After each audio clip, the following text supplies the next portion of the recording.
Tonight, we talk to two experts about what's going on in Ireland, a politician and a journalist. It's July 17th, and this is the Ezra Levant Show. Shame on you, you censorious thug.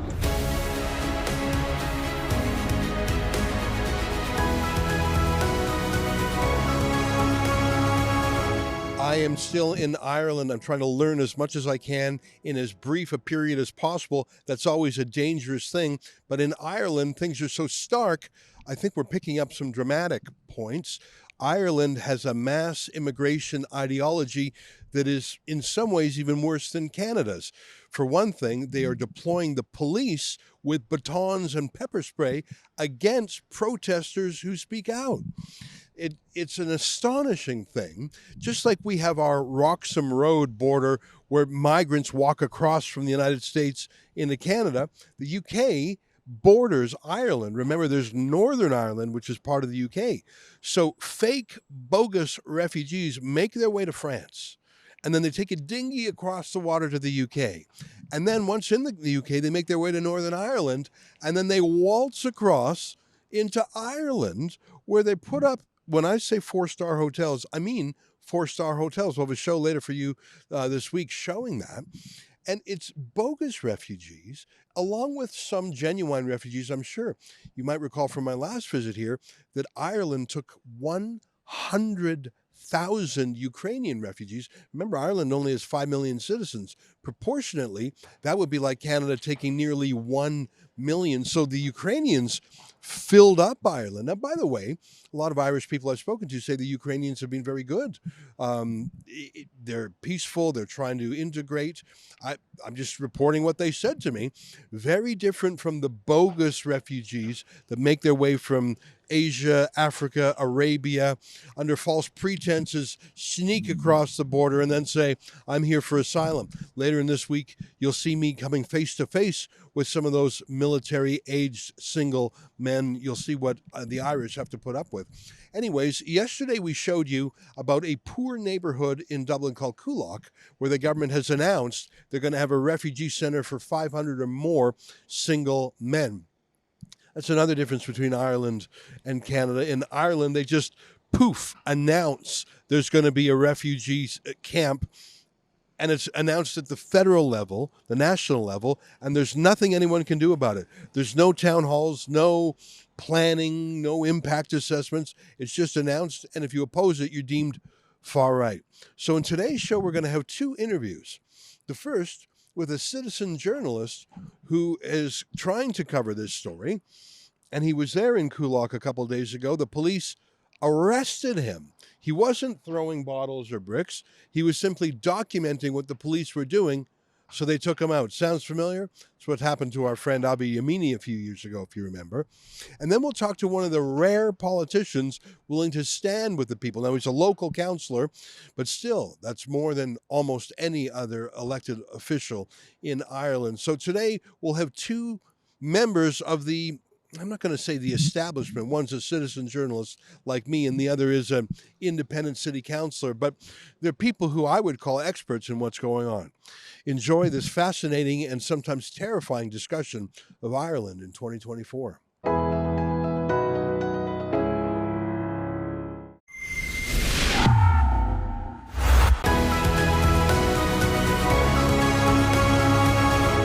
Standing with me is Philip Dwyer, a citizen journalist who was arrested last night in Coolock, spent a little bit of time in the clink before he was let out. He's now under order not to re-attend the place in Coolock, so we thought we would go somewhere a little bit fancier. There's some beautiful parts in Ireland, and I think your purpose for taking us here to the Malahide Marina was to make a point that they're not putting 500-person migrant camps in the luxury, high-income places of Ireland. They're putting it in the low-income, low political clout areas like Coolock. Is that right?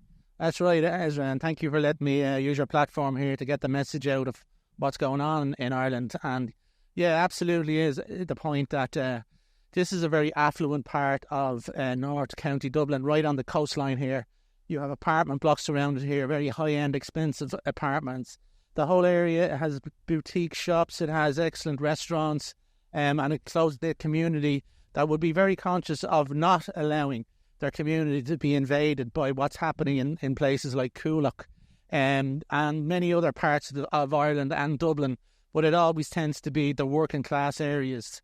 And it's been, it's really got out of control now, Ezra. And as people can see around the world, we think it's really important to get the message out around the world that Ireland is really being devastated now by this influx of mainly military-age men at this stage. No matter what the people seem to say or the community seem to say, the government they seem to laugh in your faces. Now we saw yesterday with the public order units going in, heavy-handed. You had a couple of children, as I could see, 10 to 15. I was live streaming it yesterday. I had 17,000 people in my live stream. All could see for themselves. It was a couple of kids, maybe 10 to 15 kids throwing stones stupidly. My channel, I never endorse any kind of criminal behaviour. But they seem to, the Garda riot squad came in and they seemed to take it out on the peaceful protesters that were there. So you're saying there was let's say a dozen teenagers. So they were generally young. You're saying that the ones who were throwing rocks, but the Garda used the pepper spray on the non-violent protesters. Is that what you're saying? Absolutely, and it was like a random thing. Even the guys I met in the prison cells yesterday, while we were waiting to be heard by a judge, a lot of them said they were just standing there peacefully and they were randomly assaulted and attacked by Gardaí. I saw serious wounds, and one young lad, an 18-year-old young lad, had his shin open up, 2 wounds on his shin, which is a really nasty place to get a deep cut. Other guys had head wounds and body marks from battens on their bodies. So, and they were definitely randomly picked. A lot of them. Now, I'm sure maybe 1 or 2 might have been doing something silly. I'm not sure, but out of the 15, and a lot of these guys were kind of fathers and grown-ups. They weren't there to be, damaging property or wrecking the place or doing anything illegal, I saw, when we landed in Dublin, we saw all the front pages, but there was one that was very gripping. You had mums and dads and people of different ages standing peacefully, and then there was one guy wearing a balaclava throwing a brick. And I got to tell you, someone who wears a balaclava throwing a brick, that is a little bit terrifying. But the interesting thing about that photo is everyone else around him was showing their face. No one was throwing a brick. What would you say the numbers were? You said it might be a dozen or more. I think 15 people were arrested. How many people were peacefully protesting who were not arrested? Well, on my side of the property that's being used for this invasion, let's call it, there was a group of people, I'd say maybe 200 to 300 people who were just standing around peacefully, wanted to protest what was going on.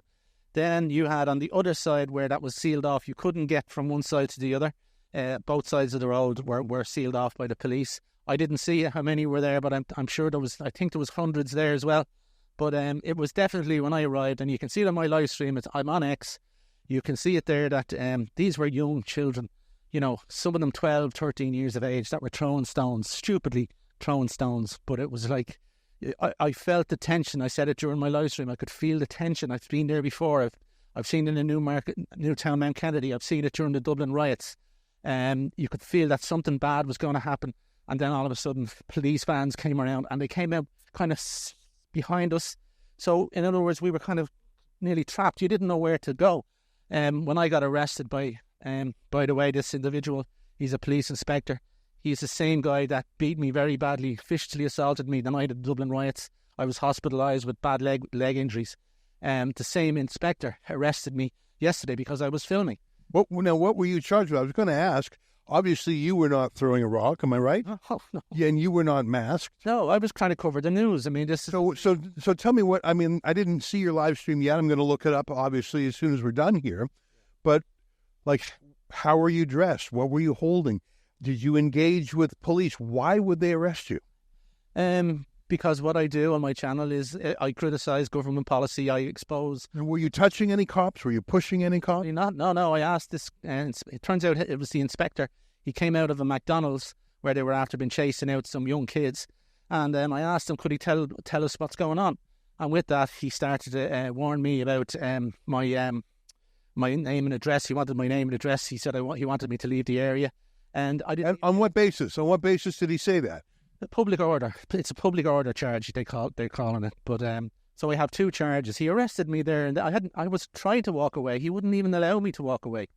So all you did was film. He knew you from an earlier incident. He told you to get out, and then he arrested you. Is that what happened? That's it. Yeah. Were there others amongst the 15 people who were arrested who were in a similar boat as you? Any one of them that I've met were actually badly beaten up.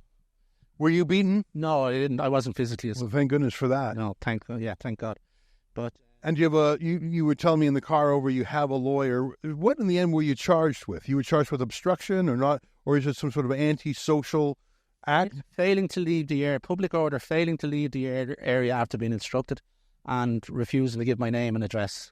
But they knew who you were anyway. He knew exactly who I was. Did he call you by name? Yeah, and they had my name on the sheet when I went into the police station. But this man definitely knows. He is also apparently, allegedly, a diversity officer within his station, which is in inner city Dublin, which we now have. And in the Irish police force now, Ezra, we have something like 450 diversity officers in the country to check out people, who say mean words online, who disagree with government policy, who disagree with transgender ideology. This is what we have now in Ireland. I mean, we're probably now one of the wokest countries in the world. I find that so unusual. I mean, I don't know a lot about Ireland. This is only my second time here. I know a little bit about Irish writers and Irish poets, and of course we have a lot of Irish descendants in Canada, especially in Newfoundland. And when I don't want to caricature or stereotype, but I would say that the Irish are politically incorrect. They use the odd cuss word. They're blunt, and there's sort of a fighting spirit. I'd say rebellious. Obviously, that's just not everyone meets that. But when you tell me that Ireland has gone from, a vigorous, boisterous place to a woke, obedient place, that's such a shock to me. Yeah, I mean, you can go back maybe 25, 30 years back in Ireland here. We suddenly became a wealthy country very quickly. We came from a very poor country with high unemployment, a lot of emigration, which is one of the biggest curses this country has ever suffered over its history. And suddenly we got this international investment. We reduced corporation tax to 12.5%. The financial centres were set up. Google and the technology companies came in, Intel, and suddenly there was an influx of money. And it was really kind of fake money. There was cheap interest rates in the European Union as well. And we kind of borrowed. We all thought we were millionaires, but it actually changed us, Ezra. We all became a bit soulless, let's call it. We lost track of what is important in life, in my opinion. And, this thing of knowing your neighbours, everybody, communities knew each other. That kind of thing disintegrated over the years, the last 20, 25 years in Ireland. And no, I'm not saying it's everywhere, but it is definitely a factor. And now what we have now is that people are being influenced by the media, which has been completely overtaken in Ireland, overrun with this woke ideology. Well, that's what's interesting to me is I'm sure what happened yesterday was news, no matter what. But it was like an identical message track on every single newspaper front page. And we just hopped in the cab, and we weren't even listening to a news station. We were listening to a music station, and during the break, the DJ felt compelled to reiterate it was like it was an official message track. But what was so interesting is we had this total uniform narrative.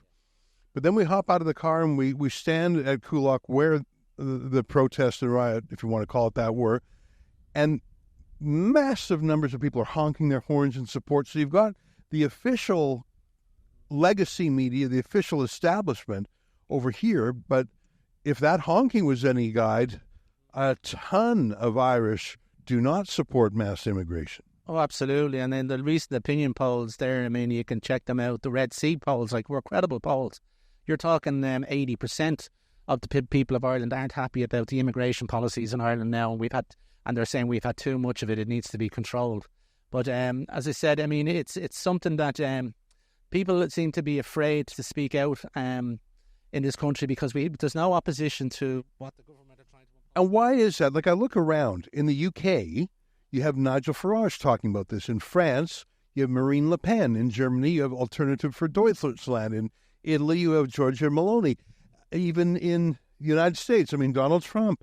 In Canada, Pierre Poilievre slowly talking about it. I look around the world, people are starting to, the pendulum is swinging back. But what about Ireland? Yeah, unfortunately, politically, though, we're a bit well behind those countries you just mentioned there. Then we do have a couple of nationalist parties that are proper nationalist party that believe in the Irish, the country of Ireland, the nation of Ireland belongs to the Irish people, and no apologies. And I mean, that gets you called a racist and labelled as a racist. But see, the thing is, and again, I don't know a lot about Ireland, but everyone in Canada's heard of Sinn Féin, and the Irish nationalism, Irish Republicans. So when I learned that Sinn Féin, the official nationalist party, was for mass immigration and was calling anyone against it a British intelligence asset, and it took me a while to decode that. Like, that's just where I come from, that doesn't even make sense. Here in Ireland, I guess that's the ultimate accusation of disloyalty.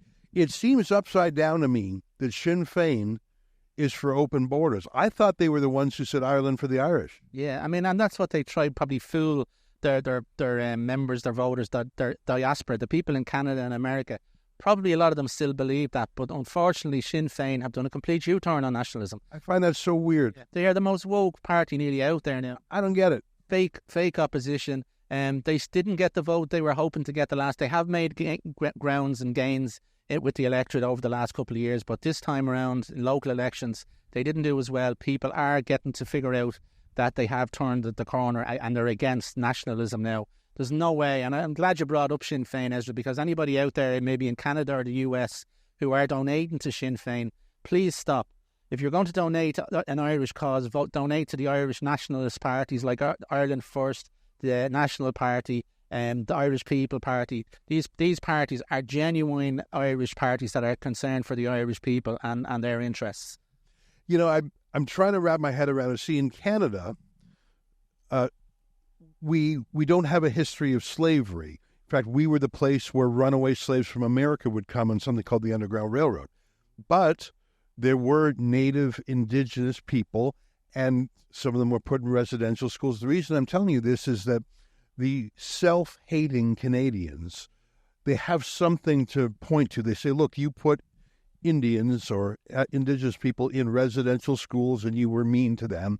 And in the States, they have the legacy of slavery and Jim Crow laws. And you go around the world, the Brits have colonialism, so you have all these reasons to be guilty.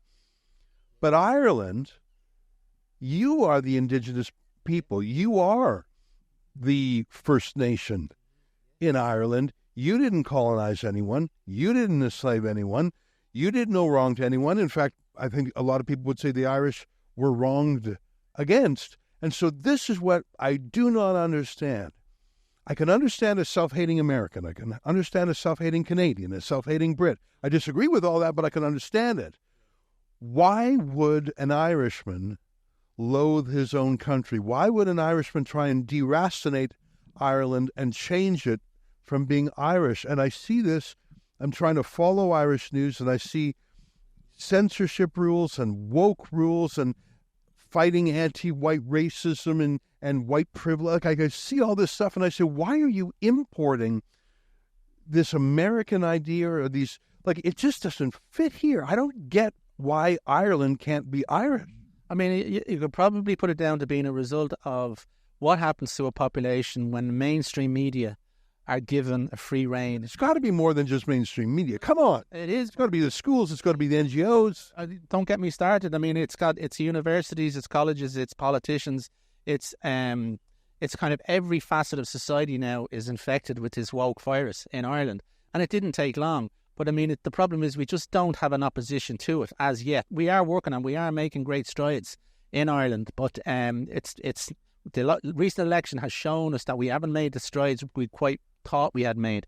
So, but we're still at it. We're still out in here talking to people like you, hoping that you'll put this message around the world so people from outside of Ireland and the diaspora in Ireland can come and help us. Ireland, as I said before in an interview, Ireland is on life support now. We are nearly at a stage where we will be gone forever. Our population will be gone forever. And these self-loathing people, it just goes the power, and it looks like the power of being on the gravy train. If you don't go along with the woke ideology, if you speak out against LGBT nonsense, or if you speak out against immigration, you're in danger in this country of losing your job and your livelihood. And that's a terrifying prospect for a lot of people. We're only here for a short period of time because we got to get back to Canada. There's a lot of stuff cooking there. But tomorrow we're hoping to go down to Tipperary County, about 2 hours from here. I heard there's a town so small it's a village. It's actually really just based around this one country house, Dundrum, where there's 175 Irish in the village, 175. And the government, without consultation, without permission, without consent, without warning, wants to put 280 foreign migrants in a village of 175, immediately rendering the Irish a minority, immediately and perhaps irrevocably altering the history of that town. I find that such a staggering thing. I can't understand that. Well, I mean, there's bad immigration rules in a lot of countries, but to destroy a village, I don't get it. I wish I could understand the rationale. Yeah, and look, as I've been outside these DPs, direct provision centres that they plant in these communities, and that's what they call them, direct provision centres. Yeah, and they plant these hordes of men, mainly military-age men. And I've tried my best to go around, and I've asked them plenty of interviews and questions about how they got here and everything else, and I've yet to find anyone I could perceive to be a genuine refugee. Now, plus that, a number of these places I've been to, and I've actually gone to the nearest piece of shrubbery or bush or whatever that has cover, and you'd walk in there, and the first place they go to is these bushes to shoot up drugs and whatever, smoke crack cocaine, you name it, little drug dens. And I've seen them. You can check out my Twitter. I've done it in the past. Last summer, we found a place in City West and other places.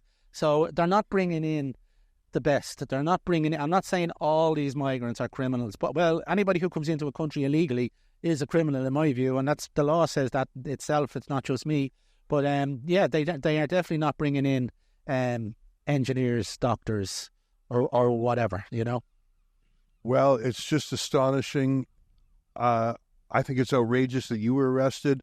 In the car ride over, you tell me you have a lawyer that you think can help you out, and I'm glad to hear it. I don't know. This is a very strange place. I wish I had come to Ireland 20 years ago.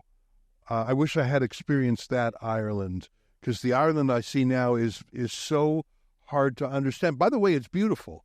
Like, it just looks beautiful. Like, this is unbelievably beautiful, and I can see why so much literature and poetry emanated, and songs. I mean, whether it's U2 or the Cranberries, or, you know, there's so much music that comes from this place. So much of it is so soulful.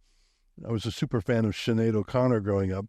That Ireland, there's still some of it left, don't get me wrong, but my God, they're trying to drive it out. Yeah, I mean, you just have to go into the city centre now. You're going to be staying there. I wouldn't go out late at night. Walk down the streets, the main street, O'Connell Street, iconic street with the GPO where the 1916 Rising happened, and you'll be doing well to find an Irish person. You're talking about up to 80% of the population in that area is non-Irish, you know, African, Middle Eastern, Albanian, drug gangs, you know, Roma, gypsies, you name it. Like, there's all these different mishmash of people and antisocial behaviour to beat the band. And it's nearly getting to a point where we're going to be having these no-go zones. You know, Irish police won't go into these areas, you know, and they won't report on migrant crime the same way as they report on Irish crime. When I came out of the courts yesterday, there was 3 mainstream media companies outside, only delighted to film you coming out of court to try and portray you as something. I asked them, not any of them want to interview me. The 3 companies, not one of them would interview me. They want to film you coming out, and they want to put a narrative on why you're in that court and destroy Irish people. And then the Irish people, as we mentioned earlier in Dundrum, if you disagree with what they're doing to your area, they will come over here and they will smash you in the head, and they will take you out and take you down. This government that we're living with now here in Ireland. Philip Dwyer, thanks for talking with us. Absolutely terrifying. We'll keep an eye on your social media feed, and hopefully you will be exonerated from these charges. It sounded like they just wanted to sweep you off the streets because you were shining a light of scrutiny. If you had as many viewers as you mentioned, I think that's why you were arrested. So stay safe, keep up the fight, and we'll keep an eye on what you're up to. Thanks a million, Ezra. Thanks for speaking to me. My pleasure.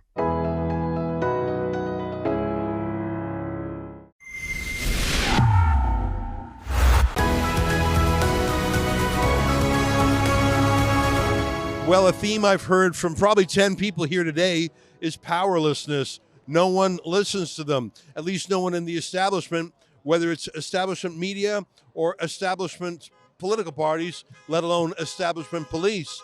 So it's almost unique to see an actual elected official here, and hopefully his presence will deter any police action, although so far the police have kept themselves hundreds of yards away. I'm talking with Councillor Glenn Moore. What a pleasure to meet you. Thanks very much. Glad to be here, and I'll be here for a good while until I go. But yeah, it's just look, it's much more calm than what it is yesterday. You said there, to deter the police. No, we got sprayed. It was 4 councillors yesterday, and we were targeted as well. So even though we tried to de-escalate the situation because there was a good few elderly people. So the idea is we wanted to de-escalate is because the riot police was charging, and many people couldn't actually get away from them fast enough, especially elderly people. And we already have a video of a 79-year-old lady that got pepper sprayed, and she was on crutches. So that was one of the reasons, we wanted to de-escalate to stop them from advancing each time, because you had people just confused, didn't know where to go, didn't know where to stand. People were getting hurt, and it was just mad. And to say, of course there was young lads acting the maggot, throwing stuff and all that. Of course that happened, but both sides were engaging on each other. Both the Garda broke ranks, ran into the crowd, grabbed people, antagonised people. Both sides. It just blew up, and there was no chance for a peaceful protest. So it was disappointing on both sides. But I still stand by what I was saying online, is that people here, we have the right to free assembly and to protest, and that should be respected on both sides. Should be respected on both sides, both the law enforcement and the people here. No, I mean, it's interesting because we have people of every age here. There are some seniors who need a little bit of help, don't have a lot of mobility. You do have, I'm going to say, 20 young lads who I think are looking for a little adrenaline, looking for a little action. And if they did throw things, which apparently they did, that's not a good thing. But to have a mass indiscriminate pepper spray that hit you, so you yourself were pepper sprayed. Yeah. So I take it you were not throwing rocks. You're an elected city councillor. No, I wouldn't. I mean, no one has a video of me committing any crime. All I did was I was blocked off on multiple locations, so I had to walk past a line of Garda, and I seen someone in front of me get pepper sprayed for no reason whatsoever. And all I said was, what you did was wrong, and I was told to fuck off. Sorry, I didn't intercourse. I was told to fuck off and get lost, and I got sprayed as well by walking past. So in Canada, police have the power to use pepper spray or even firearms, but of course they have to do so within certain rules, within the law. They can't be wild. They can't be indiscriminate. In Canada, if you were pepper sprayed for having done nothing, the police might be in trouble for assault themselves. Have you or any of the other people who were pepper sprayed considered your legal rights, or is this something you're going to write a letter to the Garda about, or are you just going to let it be? Well, you see, you could do that. It's the right course of action. But the Garda that are in riot gear and are covered up, they have no numbers, and no one would keep track exactly where they are. So you'd be looking for a needle in a haystack. So there's no way you can get these. So that's one of the reasons why probably a lot of them, like there was one video of a Garda dropping his riot shield and going straight towards a guy to get him down. He didn't resist, and then another Garda took out the baton and was beating the crap out of him. So they can take advantage in liberties like that all they want, because the number is hidden and their faces are hidden. So it's, like I said, it's not good sights at all. To me, it feels like dark times, that your people are killing each other over something that we feel we should have control of. Like, we don't want this country to be flooded with thousands, hundreds of thousands of undocumented males. Like, you keep saying women and children, it's not. We have the videos. Everybody has videos, thousands upon thousands of videos. Like, it's lies upon lies upon lies, and people are waking up going like, there's something wrong. It's a sinister feeling the Irish people have, and that's what's causing people to show up. Is that thing at the back of their mind saying something is wrong. We're not being told what's happening. Why are they being planted here? Why do we have to pay for them? Why are we bringing the world here? This is a massive strain on our economy. Where the worst thing I feel, like, a lot of people talk about dentist appointments and hospitals are overflowing. Yeah, the worst thing I see is actually the prisons are overflowing. Our prisons are at 87.5 to 90%, and they're letting criminals out because of overcrowding.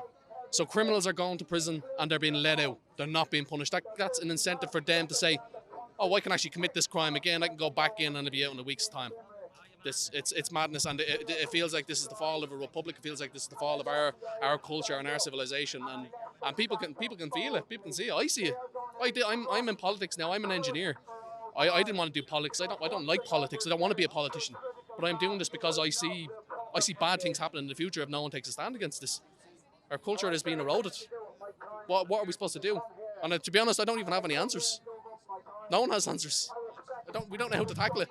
Truly, we don't. Now, you said some very spicy things. You've criticized the police, which, for an elected official, that's actually a fairly dramatic thing to do. I guess, fair play, they pepper sprayed you. Have you faced any pressure, any cancel culture, any retaliation against you for standing with these people? Because so far, you're the first official person I've seen be here. Well, you get the people online, saying you can't be doing this, can't be doing that. I have followed the Constitution and law very carefully, and I remain in those boundaries. I don't break it, and I know my rights. So if anyone wants to come after me, they're not going to win, because I can literally just quote the Constitution every time. Like, a lot of people were saying, like, you have no right of being here, but you're councillor in another area. I was like, I have a right to free assembly and the right to protest anywhere I want in this country. Even though it isn't my area, I'm here to support people. So, now, why do you think the local councillors are not supportive? I mean, if I was a politician, politicians care about money and they care about votes. And I know that Coolock isn't a very wealthy neighborhood, but there seems to be hundreds of people who are very worried. Wouldn't it make pragmatic sense for a politician to say, I can oppose this migrant center and have hundreds of passionate supporters? Like, where are the local councillors from this district? Well, from the South Dublin County Council, a lot of them are in support of what has happened here, but they won't say it. They're too afraid. It's the woke movement. They're afraid of saying something, and the cancel culture. Like, they're afraid of saying something and you'd be accused of being a racist or whatever it is. There's nothing to do with racism. You could have blonde hair, blue eyes, and millions of them could be going into that centre. It doesn't matter. Ireland is full. It doesn't matter where you come from. We can't deal with this anymore. So, I mean, I look around, and if I was running here, I would think, well, I could get hundreds of volunteers. I would win. Who are those other politicians afraid of? I mean, I've seen polls that suggest that many Irish do not like this level of immigration. I just don't see that reflected in the government. Do you think that can change? Tell me about some of the nationalist parties. You yourself are involved in one of the nationalist parties, am I right? So I'm the Irish Freedom Party, and our main objective is to leave the European Union. We believe it's gotten completely out of control, especially with the migration.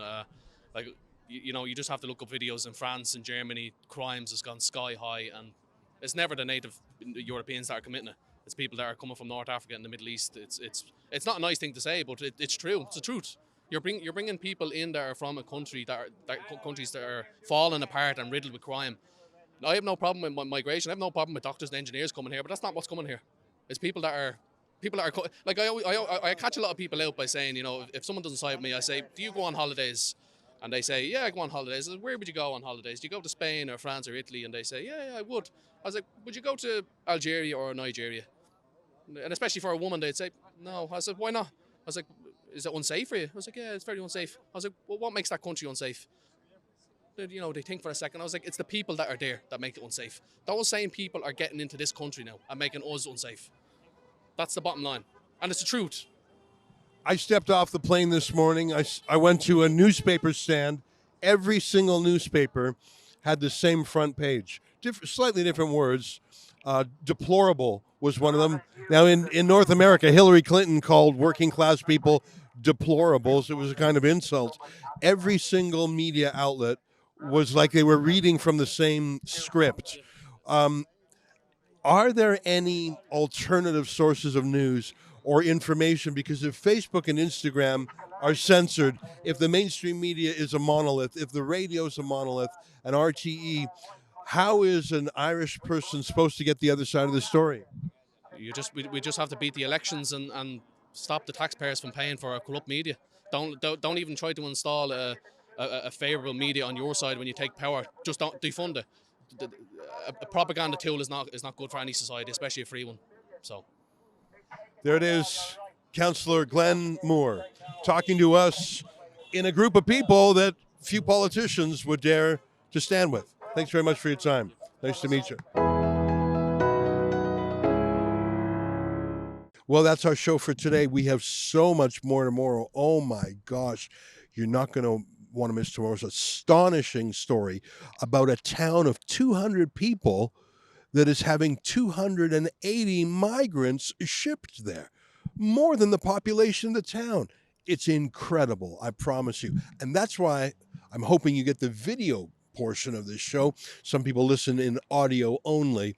We'll have the video version. You're not going to want to miss this. Until next time, on behalf of all of us here at Rebel News, to you at home, good night, and keep fighting for freedom.